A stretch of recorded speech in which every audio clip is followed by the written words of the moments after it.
We just had the luxury of hearing from the crownless king himself, Uzi. Quite an excellent interview. But now it's time for us to turn our attention towards our next matchup. Jingdong versus EDG is just about to start behind us, and that is looking to be a pretty exciting matchup because EDG, they're doing something a little bit different today. We don't have iBoy starting in the matchup. We've got EDG Hope. Yeah, so Hope is their sub-ADC. He's been on the roster since the beginning of 2018. His reputation is that he's an Ezreal player, and he currently holds rank #1 in China.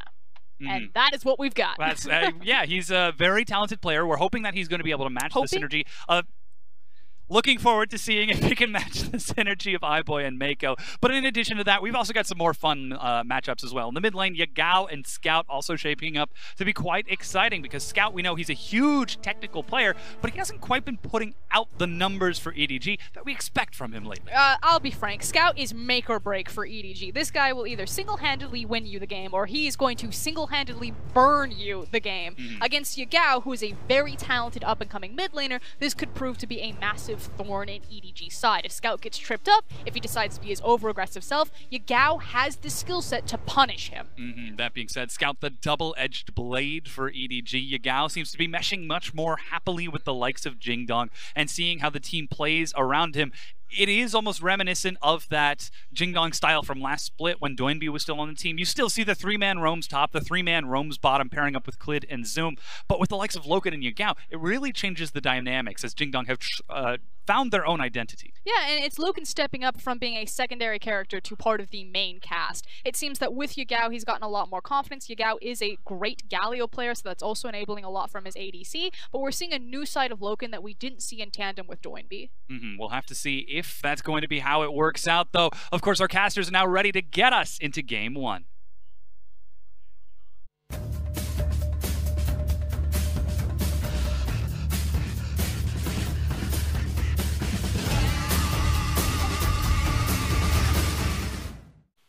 We most certainly are. It's going to be EDG taking on Jingdong Gaming. These two teams, although have been looking good to start the LPL, have unfortunately been on loss streaks since cross-conference has started. Yeah, and a very long losing streak for EDG and for Jingdong as well. And today we have to question, is this the, what are the implications of Hope coming in outside of iBoy? If we talk about the legacy of EDG, they've always been a bot-side focused team. You go all the way back to Name, to Deft. They've always relied on their AD carry for the main part of their damage and for their main goal in the game. With iBoy off the team, you really have to question, what are they trying to do with this new roster?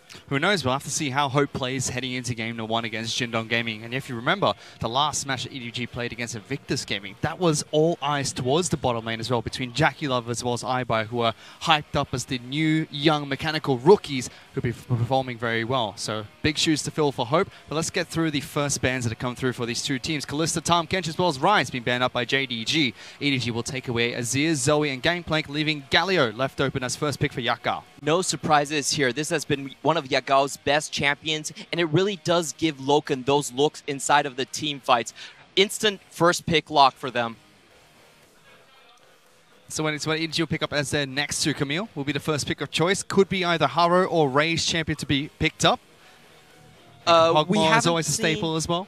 Camille work very well in the jungler. As a Triforce jungler, you do have to snowball very hard, but the same can kind of be said for Ray in the top lane. He's only picked Camille once over his career in the LPL, so this is not a big champion for him either. It's a very interesting thing to see them pick Camille so early, because this could signal that they're looking for Ray to carry and maybe step up inside of the game. Perhaps, because they could be trying to rotate away from that bottom lane focus that we see EDG rely on so frequently.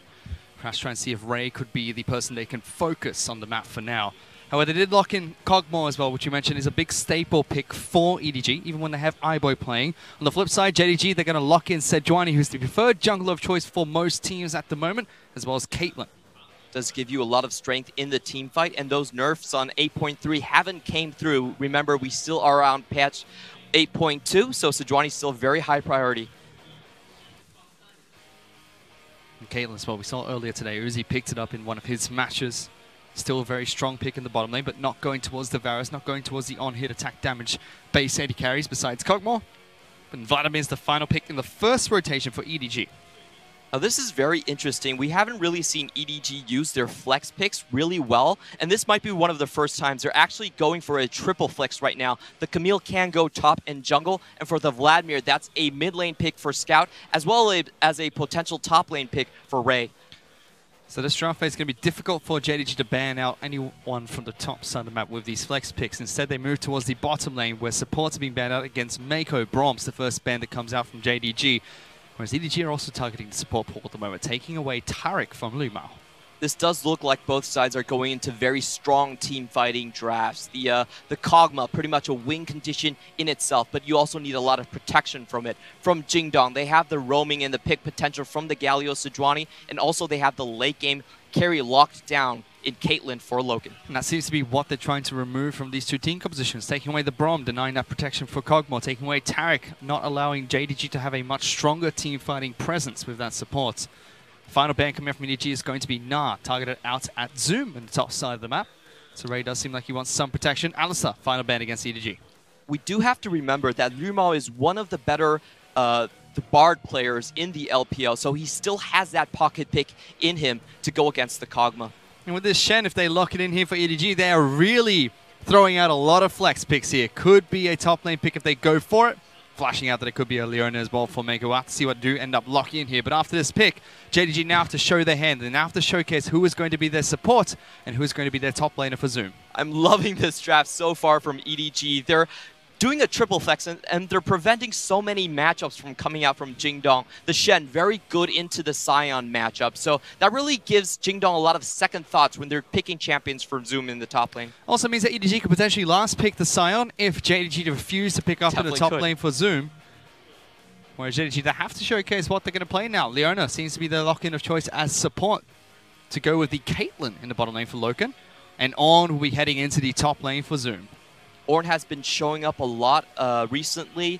It's kind of the pick you go after Sion is not available, and they're probably judging this and thinking, hey, it could be a Shen into Sion top lane matchup, so we might want to go for something safer here, picking up the Ornn instead.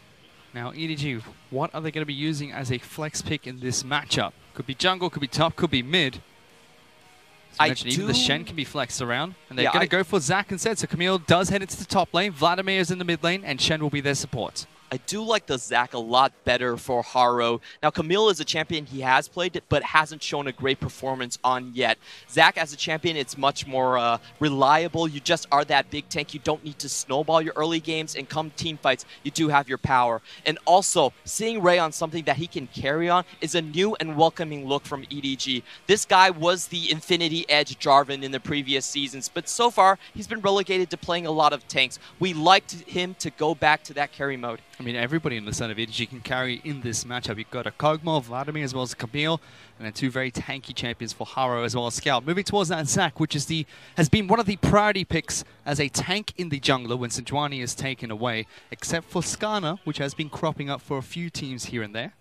Not seeing any priority on Skarner by either of these two teams during the draft phase. Yep, Skarner is that type of champion where you do have to snowball the game quite early. I would say it would be much more of an EDG pick rather than a Jingdong pick. Now, to talk a little bit about Jingdong's early game, even though they've been going for a losing streak, their early game have actually remained fairly well. They still have the highest first blood rate in the LPL at 74% with that Clid and Yagao combo. So it hasn't been the early game that's been failing for them, but the mid and late game shot calling have been major issues. Which is difficult because EDG are one of those teams that can take you to a 5-on-5 team fight late in the match, especially in the mid game. We saw this earlier when they were 10,000 gold behind against Invictus Gaming. They find one team fight in that entire best-of-3 series, and they won that team fight as well. Definitely. EDG is that type of team where they play around their tempo so well. They're always set up ahead of fights, and they're waiting for the enemy to walk into a trap, basically. So if Jingdong, if they're inexperienced, they might fall to EDG. But Jingdong, as you mentioned, really good in the laning phase. Very good early into the match. That's where EDG have shown to be weak so far this split of the LPL. Not very good during that laning phase, not very good during the early game, and that's where JDG can really try and strike. Yeah, so even though EDG has really taken kind of a backseat to teams like IG, to teams like Rogue Warriors and Snake, I still think they are one of the top teams in the LPL. Just probably not the best team in the LPL. Against teams like Jingdong, I don't think they're going to have that many problems inside of the laning phase. Ray had a very bad series against the Shy, but against the likes of Zoom, I actually want to see if he can hard carry the game. Well, Jingdong are currently sitting 4-4 in their conference, whereas EDG dropped down to 6-3 after losses against both Snake. After they were able to take their last loss against Invictus Gaming and their early loss during the regular conference to Snake. However, in this match, it's going to be Jingdong's 100th game in the LPL. It's been here for a while. This is their first split without Doinby, kind of looking for the new star in their mid laner, Yagao.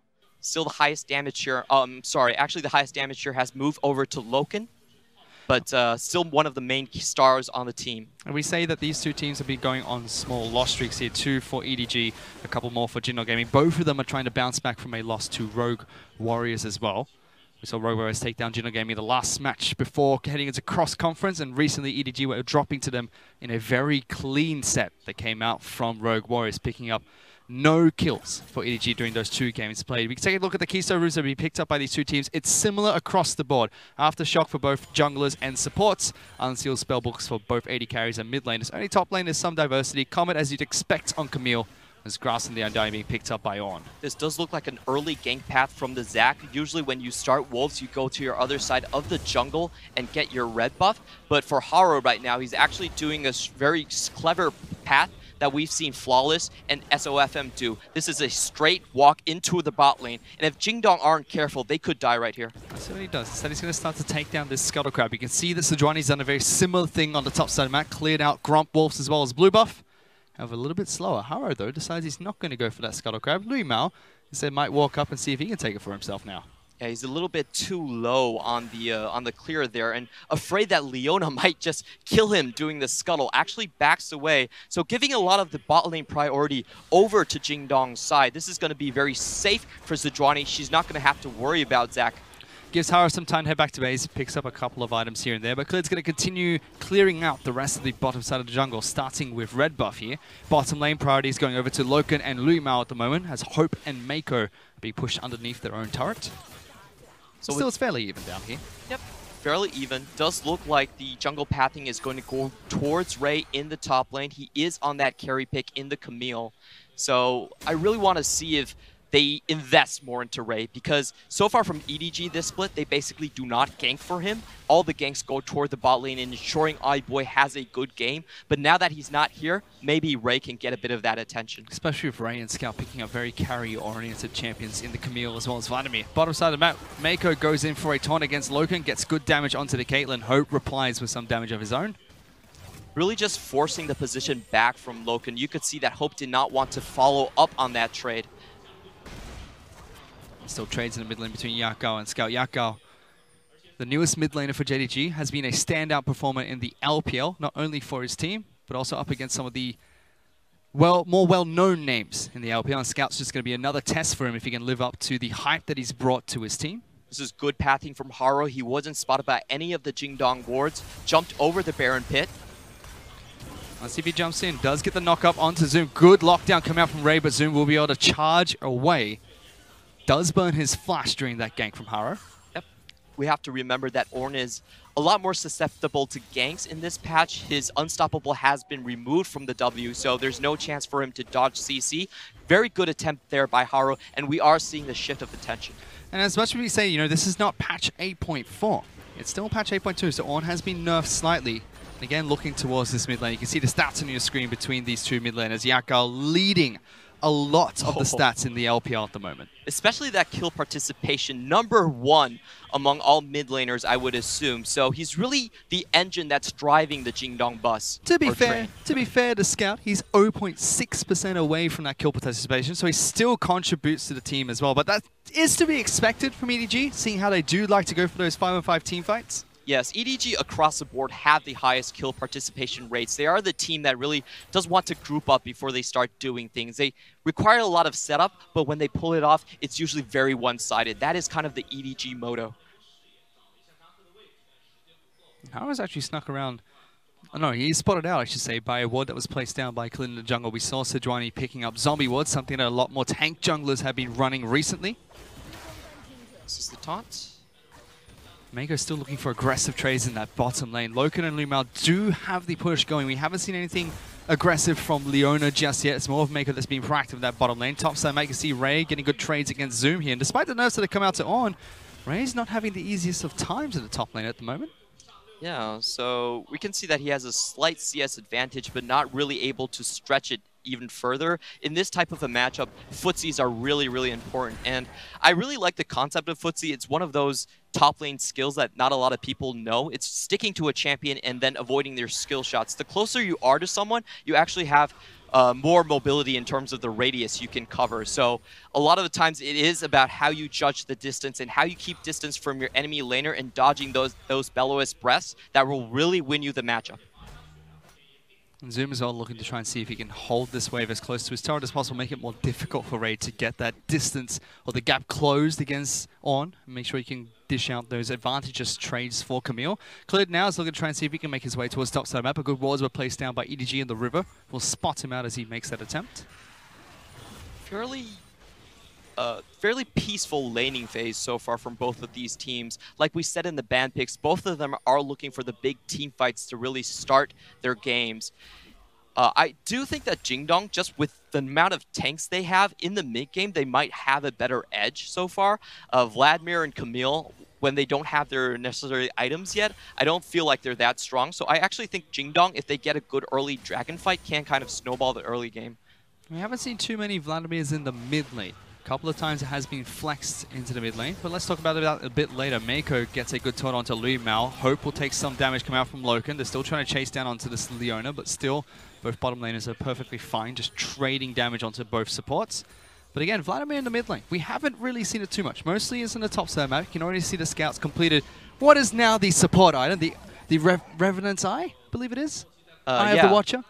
Yeah, it's the eye that hasn't opened yet, so he isn't able to place wards with him yet. But once he has that, the passive gold gain stacks up to 500, he will be able to start placing wards down, and that is one of the reasons why we see a lot more Vlads.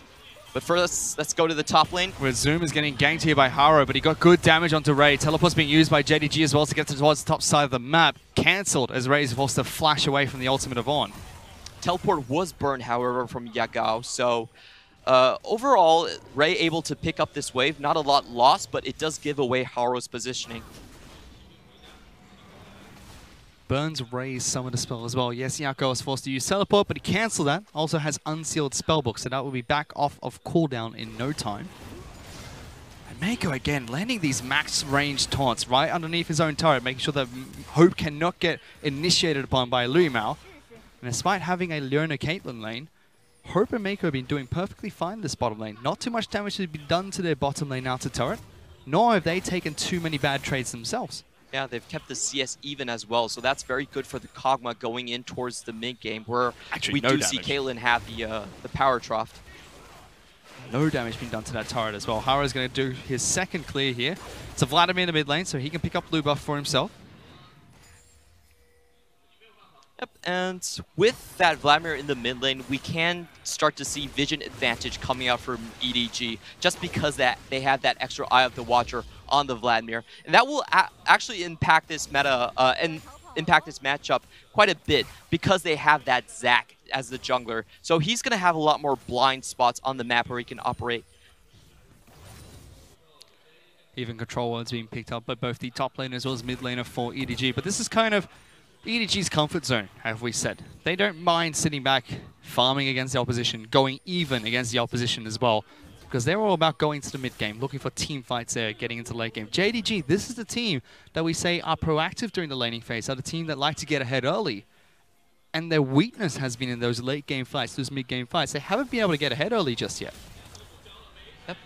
Clid going for a gank now. Yeah, they might be able to try and find their No first flash. practice attempt on the top side of the map. No flash. Oh, Ray dodges cancels the ultimate for Clid. Gets Stand United coming out from Meiko as well. Looking to turn this one around. Supported top laner, get up there. Zoom now in trouble. He gets taken down for first blood. Ray jumps to the wall, gets back out on top of the ball. And they're still going. Look at Haro flying all in from left wing as well, as Clid's forced to back out. Haro now throws Yagao further into the top lane, deeper into EDG territory. Meiko lands another taunt. They are relentless in dishing out damage against JDG. Even Scout wants a piece of this action. Ray takes up the turret first. Yagao will fall, and the turret's not even giving them any more aggro. EDG turn around a top lane gank. Beautiful play right there from EDG. We said a lot of their power is locked into the bot lane, but that's not the case when Meiko can pick up Shen. Oh no, Zoom, what are you doing there? EDG see a teleport, and now they're hungry for kills! Haro flashing forward, gets the double stun, and that's a double kill for EDG! And a complete collapse from Jingdong Gaming, a very questionable teleport coming in from Zoom. Even though Jingdong do take up the first break gold, but it's not worth it losing that many kills. Where has this EDG been? I mean, they're bringing in Hope. Hope is happy. He's just farming down the bottom lane at the moment. Their AD carry was not in that team fight, Clement. This is something we don't see from EDG, who play around their AD carry all the time. Yeah, and it really has been about Meiko leaving lane early. This is his signature pick, the Shen support. Able to leave his AD carry on an island. Hope doesn't die. Props to him over there. Backs off when he knows he's about to lose his tower. And they get so much done in the top lane. Just looking at that fight again, it is a good look for Jingdong Gaming at the start of it. But Ray here plays it perfectly. Look at that ult. Dodges the Glacial Prison, and they have Shen come in instantly. Zoom still wants to go in, but I think he might have overstepped his boundaries there. Has to flash out immediately, and Meiko picks up the easy, clean kill. You're going to have Haro flying in from the jungle as well. They try to lock down Clid, he gets back to safety. Yagao then becomes the target as he puts himself in the front lines. And during this time, Scout is slowly just rotating up, making sure he can get to this team fight as well. Yeah, no rookie mistake from Hope as well, backing off the turret when he knows he shouldn't be there. But here comes the big problem. Actually, they're just going to show this this cleanup here, but probably not the extra 2 kills that Zoom then gave over to EDG. Well, they might actually just show that, Clement, because teleport does come in. But meanwhile, in the bottom lane, Ray, he's found Zoom. That's going to be an easy solo kill picked up by EDG's top laner. Seems like somehow Hope had some assist in that kill. We're not quite sure how, but meanwhile on the top side of the map, we saw earlier the teleport came out from Zoom, costed him another 2 kills. Big play coming out from Haro as well. And although JDG do pick up first turret in the bottom lane, EDG get 4 kills off that play. They get top lane out of turret eventually. However, JDG during that time with the replay have seemed to be able to take down top lane out of turret as well, rotating both Caitlyn as well as Leona to the top side of the map. Yep, so Jingdong Gaming have leveraged their deaths on the map to take towers, but the big thing for EDG right now is Ray is going to be able to 4-1 carry this game by himself. We could already see a solo against Zoom, taking him down one-on-one in that bottom lane. This is only going to get worse for Zoom as long the further the game goes. JDG, we already know. This is a team that needs those early leads as well, Clement. We're harping on it this match. They're 2,000 gold behind 13 minutes into the match. 5 kills over to EDG. A new EDG as well. 4 members, their support and the top side of the map playing together. Hope just farming up. He knows he's a late game AD carry. He doesn't have to do too much in these early game fights, but EDG still look for them, and it's looking good for them in this match against JDG. It's looking very good, and this is the look of EDG when they don't have to babysit their AD carry. It's about them diversifying their options. This is something that honestly they could do with iBoy on the team as well, but we're seeing a new look for them, which is always welcoming. And I mean, Hope, he's been able to hit #1 on the Chinese server. He's been doing really good so far as a substitute for EDG. Yet to see him. This is his first professional match in the LPL. Haven't seen too much from him. His laning phase was fine against Loken and LvMao, but if you looked at FLICKR's AD carry rankings earlier today, Loken was not placed too highly up. Yeah, Loken has really been the guy that kind of stands in the team fight in the backline and gets all his damage off because his front line and his mid laner are very, very good. So he's really been a second thought to the team. Not great laning stats either. Actually a bit behind in the CSD. So I can understand FLICKR's rankings right there. But so far for his team, he's 0-0 on Caitlyn. Doesn't have the Static Shiv as well as the BF Sword complete. LvMao and him were able to push in Hope and Meiko, but nothing too much has come out from that bottom lane. So far the match has been revolved around the top side of the map, and EDG having that support Shen has been able to make a much bigger impact, having that extra member able to rotate a little bit quicker We can see Jingdong's game plan kind of forming up right now. EDG is hitting them with the 1-3-1 look, and they're thinking about going all in on that mid lane tower. If they have a 5-man with the Leona and Galio, I don't think the two members from EDG should be able to defend this at all. And with that, we see Scout roaming towards the bot lane. He realized that, wait a minute, there's no one here in the top. I actually need to help defend. Zoom doesn't want anything to do with Ray anymore. He's 2 levels behind Camille. Iceborne Gauntlet against the Trinity Force that's already complete for EDG. Teleport's being used into the mid lane by Hope. He wants to get down into this lane a little bit quicker. Yep, and with just this moving around and controlling of the side wave minions, EDG should be able to continue to snowball their gold lead. They can have these minions pushing back into them. In fact, this is what Ray is doing. If you look at the minion wave right here, he can very well control the wave. He doesn't need to push it to tower. He will eventually push that one into the bottom lane out of turret, but EDG with the vision control over the river, as well as the damage they're getting on towards this dragon, pick up the objective rather easy. Hope did teleport into the mid lane, so he's going to head back there and continue to clear out this mini wave. Scout going to go back to base, so he's probably heading towards top side of the map to start going up against Yagao, who's split pushing on Galio at the moment. Good rotations from EDG all over the map, picking up an objective, and they only really lost 1 minion wave for it, so not a big deal for them. Continue to scale up, and they're basically looking for when these champions have enough items and they can rotate first, and then basically bursting down Jingdong in the mid lane. They still got Rift Herald as well, so that can be used by Haro to break the mid lane outer turret if they decide to go for a push there. Scout does have Unsealed Spellbook, but he's swapped out his secondary summoner spell for Ghost at the moment, opting for more of a teamfight combat-based spell. Whereas Hope is still parked in this mid lane on Kog'Maw. Does have Meiko close behind to support him. Haro is in his back pocket as well in case Kog'Maw gets into any trouble. Has the Rage Blade complete as well. As Zoom fancies a shot at Ray there. Tries to charge forward. Doesn't get it. Ray seems to be winning these trades. Traps being placed down the mid lane by Loken to try and stop this from EDG. Charging forward, looking for this turret. Good damage onto the turret already. Haro is waiting in Fog of War, trying to see if he can go for initiation.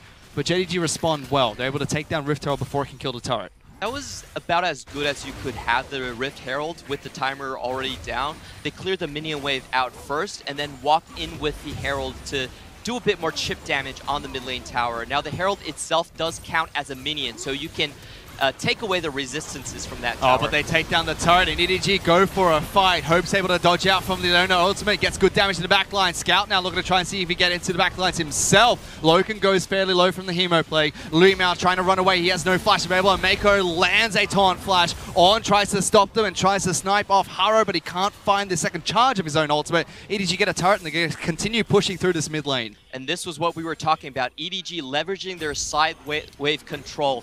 Ray able to come in first, and also Scout was there before Yagao. So Zoom though, he's found Hope. Hope's taking turret damage. He has to use his stopwatch. Can he get away though? No, he can't. Clid finds that kill. Scout's in some trouble. Yagao jumps up and slams the ground as he squishes all the bloblets from Zac. EDG forced to retreat as JDG get 2 kills. A bit of inexperience coming out from EDG. Hope staying in a position. They've already taken down the first tower. They're 18 minutes in. The death timer, the respawn timers are not that long. So really overstaying their welcome for no reason there. And this is going to allow JDG to swing the tempo back in their favor, moving towards mid lane, looking to take down mid lane outer turret. Clid has the demolition keystone as well as a jungler. Makes it a little bit easier for Loken to get that objective. Now only 2,000 gold is what separates these two teams.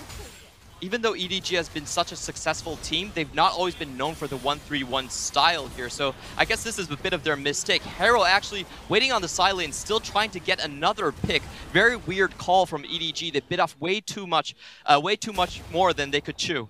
And the first fight looked good. Dived the turret, got a few kills from himself, managed to push into the second, and even get a teleport off the back of that, forcing JDG to get back into the mid lane faster. But as you mentioned, a bit too much from them. And no one could protect Hope in that situation. The 4 members of EDG, after their top lane adventures, have left the poor Kog'Maw to die in that situation. Yeah, very weird scenario. Looks like no one was controlling that wave super well. But good thing for EDG, however, Hope did not expend any of his summoner spells, so he's still available in the next team fight. He also has his Wit's End complete as well as the Rage Plate. So the 2-item power spike for Kog'Maw. Caitlyn is approaching that 3rd item. Where Infinity Edge as well, Static Shiv are complete. Rapid Fire Cannon should be next. Wit's End's a very good buy here, amps the damage for the Vladimir, and is also facing down 4 sources of magic damage coming up from Jingdong Gaming. So I kind of like this mid-game pickup. I'm talking about this because a lot of times you will see AD players like SMLZ actually skip the Wits End to go straight into triple crit items. So it really is about reading the situation, and I do think Hope has a good read here. Optimizing for the single target damage does a lot more when you're attacking one champion, but not like the Hurricane, which you see champions like players like SMLZ go towards instead, allowing them to attack multiple. Which is curious, because that's normally what they would try to do with a Vladimir, the Hemo Plague, amplifying damage in these team fights. If Scout can land a good one, that will allow EDG to dish out massive amounts of damage while it's active. But EDG, they make a small blunder. Now they only have 2,500 gold in their favor. Ray's able to push down the bottom lane out of turret by himself. Zoom still can't quite go toe-to-toe against this Camille. Yep, and the Camille is only going to scale up even harder in that side lane. We can see him already going for the what is that item? The Hydra that gives you blood. The Hydra that gives you lifesteal. The Ravenous Hydra, yeah, but Ravenous still Hydra. Mid lane is where JDG are looking to try and attack. Clid flashes, sorry, doesn't flash, Forward charges forward and throws out his ultimate, forces the flash out of Hope. He's able to get out of harm's way, but that's his summon to spell down on the AD carry for the side of EDG. Ray still split pushing in the bottom lane against Zoom. And here's the problem with EDG's lane assignments. They're not actually a 1-3-1 composition. You do need something that has more mobility in the mid lane if you want to play a 1-3-1. Typically, we see Thresh being paired so they can pull their AD carry away. But with the Kog'Maw, the enemy team is always going to be able to dictate mid lane control. So they are going to have to change up their lane assignments a little bit. Maybe go into the 4-1 composition. Because if they are playing 1-3-1, you can't escape with the Kog'Maw. The enemy team walks up, and then you lose all pressure on the map. There's also plenty of ways for JDG to initiate a team fight in that mid lane. You've got Leona, you have Sejuani, you've got a Galio, you even have Ornn on the top side of the map.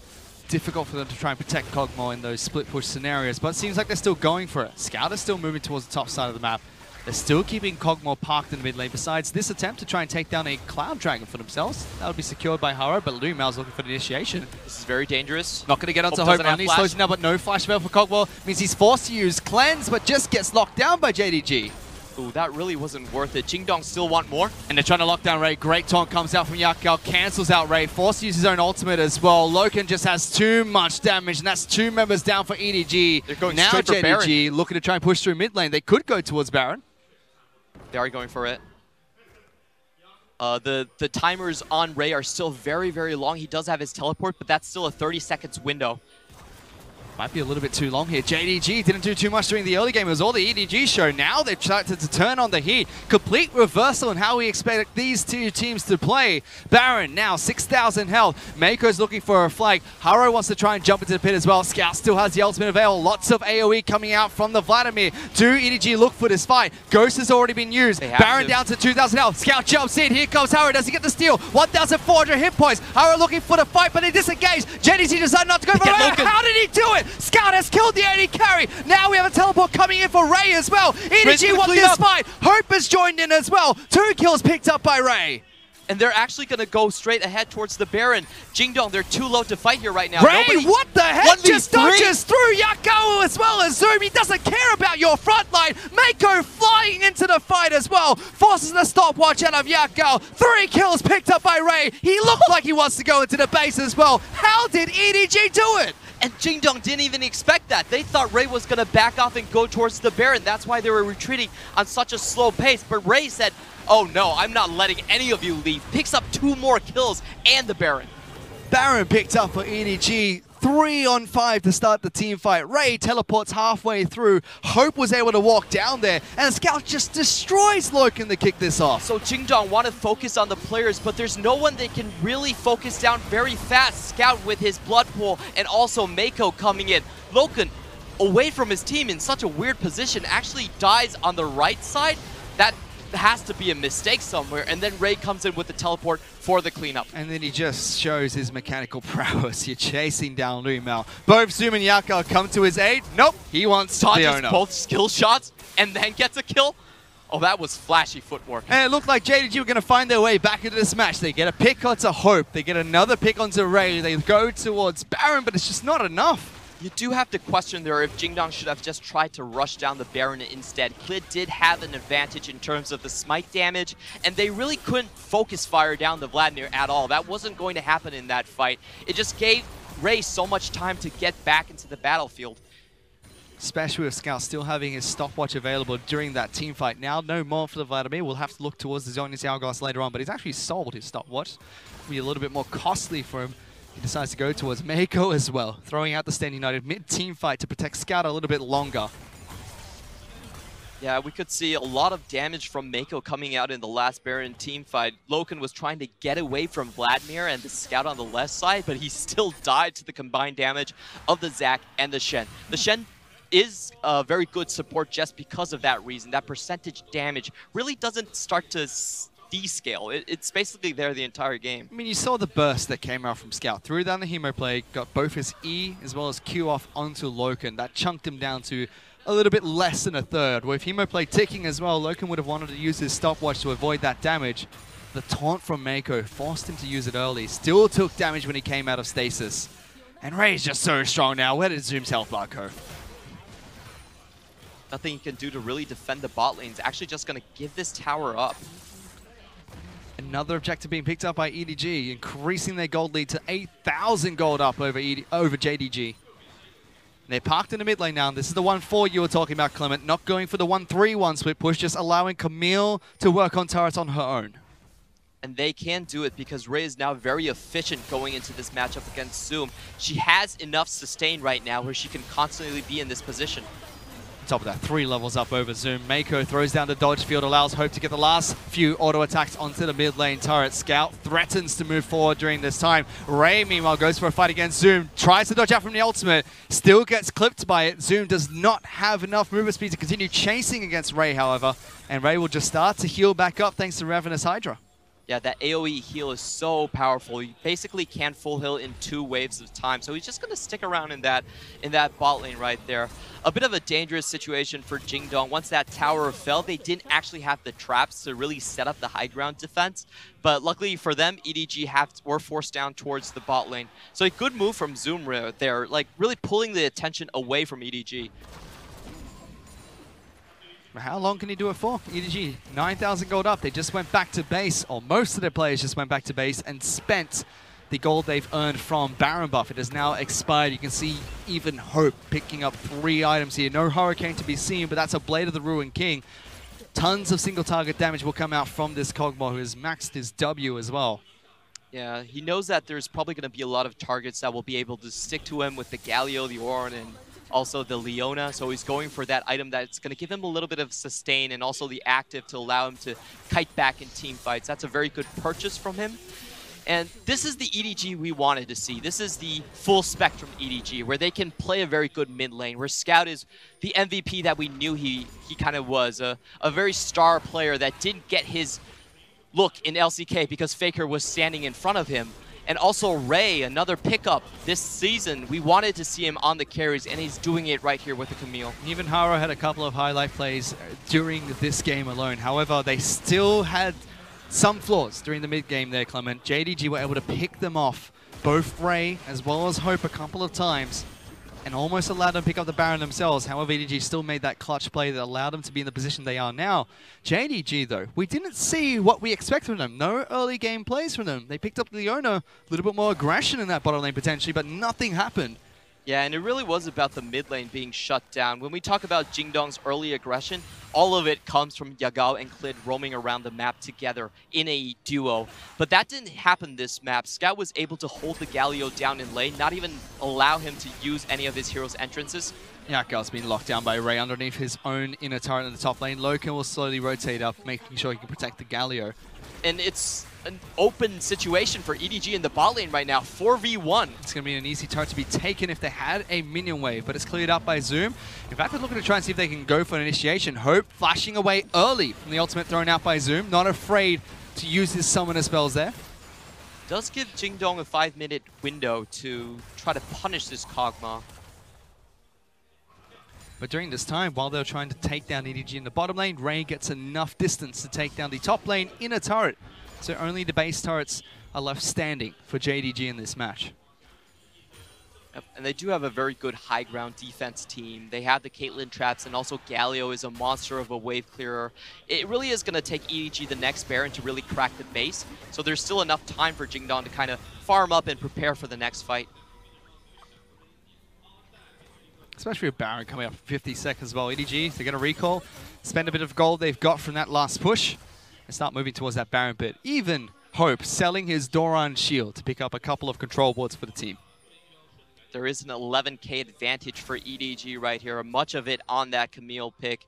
It is going to be about how Camille comes into the fight. If Jingdong can keep their formation and pick off the Ray as he comes in, then they might have a chance, but they will have to have EDG be the initiators. If they go into EDG, I don't think they have a single chance of winning. So EDG, they need to set up and just kind of stand there and kind of go Jingdong. Jingdong can't go into them. And the only way they lose is if they go into Jingdong. Well, Jingdong are looking for that fight. They don't collapse onto Hope. Zoom doesn't get the ultimate he wanted in that situation. And Ray has so much time. No one from JDG is close to stop this turret from falling. Potentially they could save the inhibitor, but Baron has respawned, and EDG could just move towards the pit instead.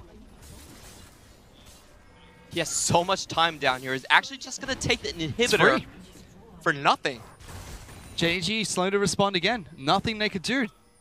11,500 gold behind. Even EDG not even looking towards Baron at the moment. This is miscommunication. They were trying to decide which two members they wanted to send. So Zoom wasn't even walking down there when they saw Camille pushing the minion wave.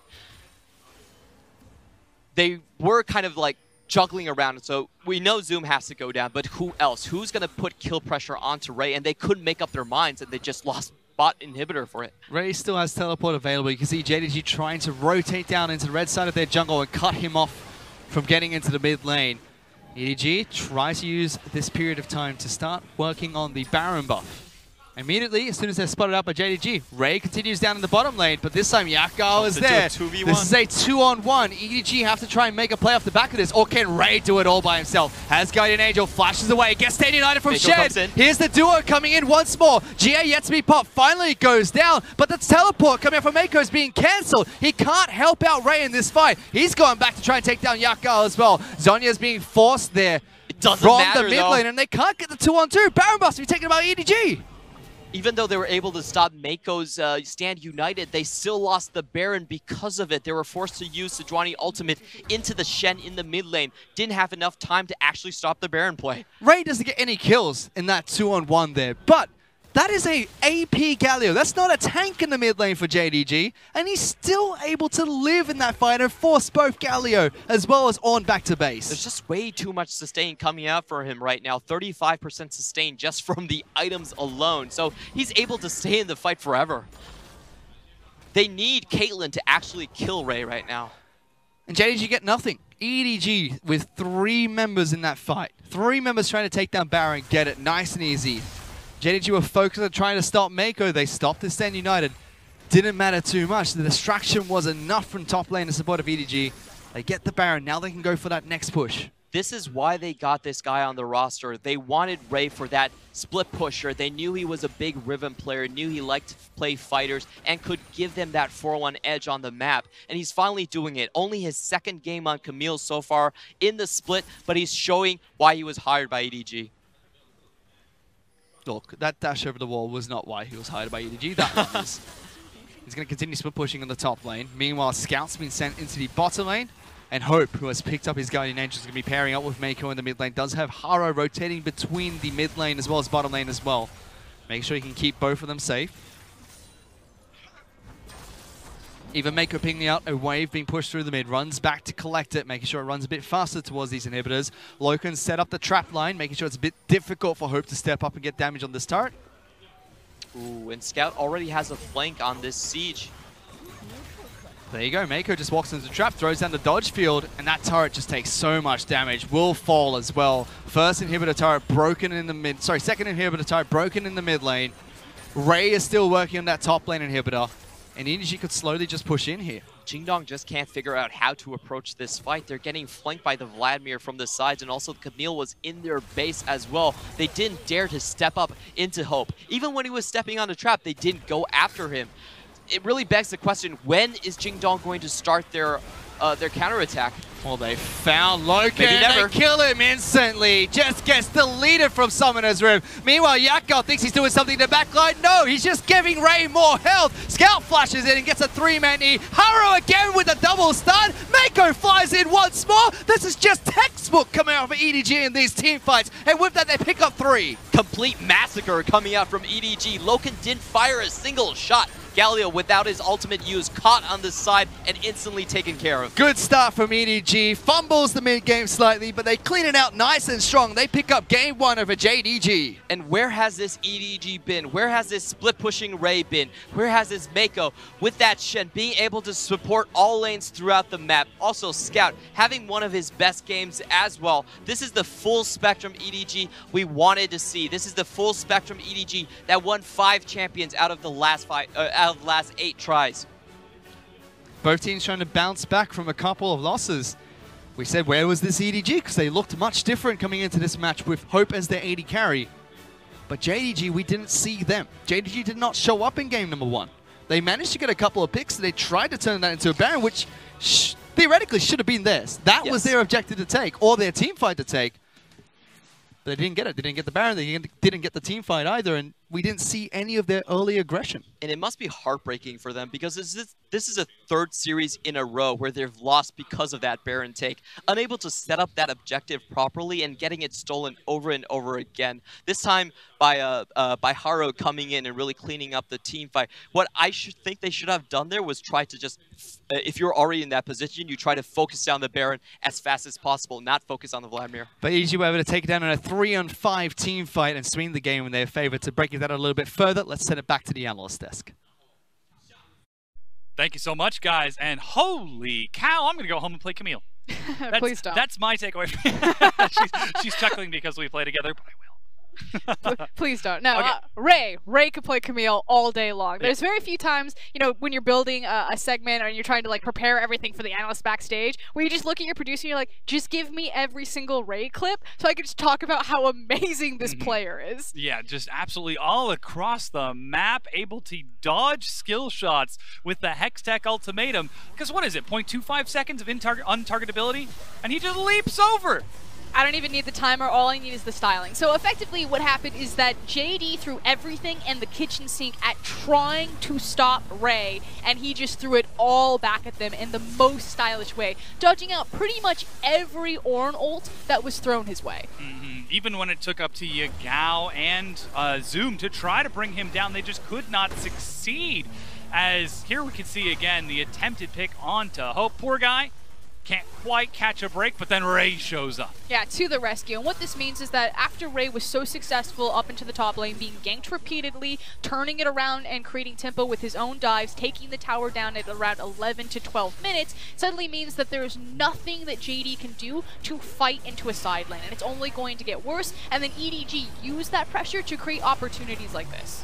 Here you can see the fight at Baron as Loken gets chased out by Scout, but look who's on the way, teleporting in with Scout and Haro holding down the fort. That buys enough time to for Ray to join in and clean up. And the setup was that Ray had gotten shoved out of the fight, did go down, but then EDG are able to stall long enough, draw JD into a false sense of security to start the Baron, and then Ray just TPs into the back end of the fight. And it's EDG waiting. You know, it was not a mistake that they decided to go for the Baron or to contest the Baron at that point. It was, okay, the TP's just about up, the Baron is low, let's do it. Yeah, so this is something that we have to talk about for EDG, because this is not an EDG that we've seen lately. They've almost been exclusively focusing on playing around iBoy, playing intelligent compositions, playing through him. iBoy's not here, Hope is, and they play completely through Ray. But it's about execution. So I agree with you. Yes, it was a very different way that EDG attacked the map. It wasn't about the bottom side, it was all about the top side. But in terms of how they set up this strategy, in terms of the draft, it was exactly EDG staple. What EDG love to do is utilizing flex picks. Because they are so versatile of a team and have such large champion pools shared between different members. That was a triple 3 flex pick, Shen, Vladimir, and Camille, that allows them to find any strong side of the map that they want. Yeah, and using those flex picks, even trying to figure it out myself while we're going through that pick and ban was just so difficult to figure out.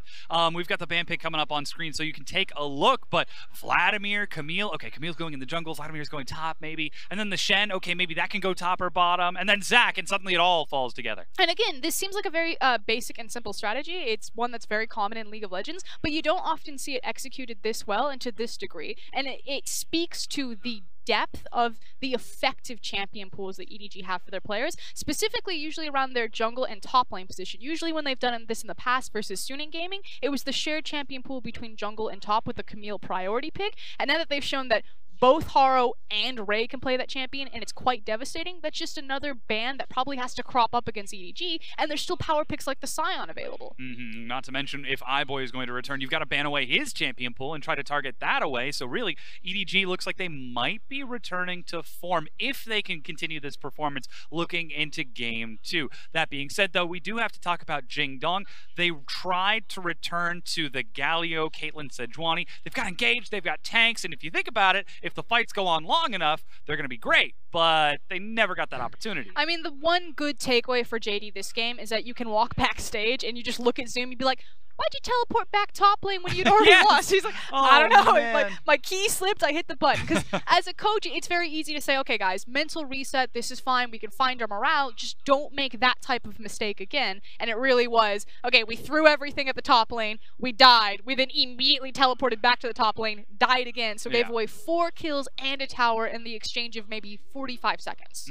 Of course, not making that play going to help them in Game 2. That's the big hope for the likes of Jingdong, but still, we're seeing them try to step forward. Loken is keeping pace with Hope. His impact was relatively small over the course of the game. 0-2-1 for most of the match on that Kog'Maw. But I mean, what are you supposed to do as either AD carry when Kog'Maw's across from an Ornn composition, Ornn's just throwing the air horn backstage, and then Loken's dealing with a massive Camille. The thing about Camille is she just deletes ADCs. So I don't necessarily mind that both Loken and Hope did take a backstage this game. Our MVP will go to Ray. No surprise that Camille was absolutely huge. 1v2ing happily by the end of the game. And again, it wasn't just the execution of the performance, but it was the setup from EDG that I really like.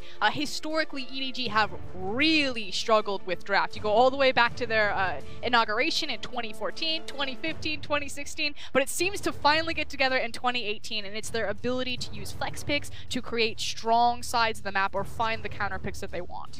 And that flexibility allows them to take a very strong Game 1.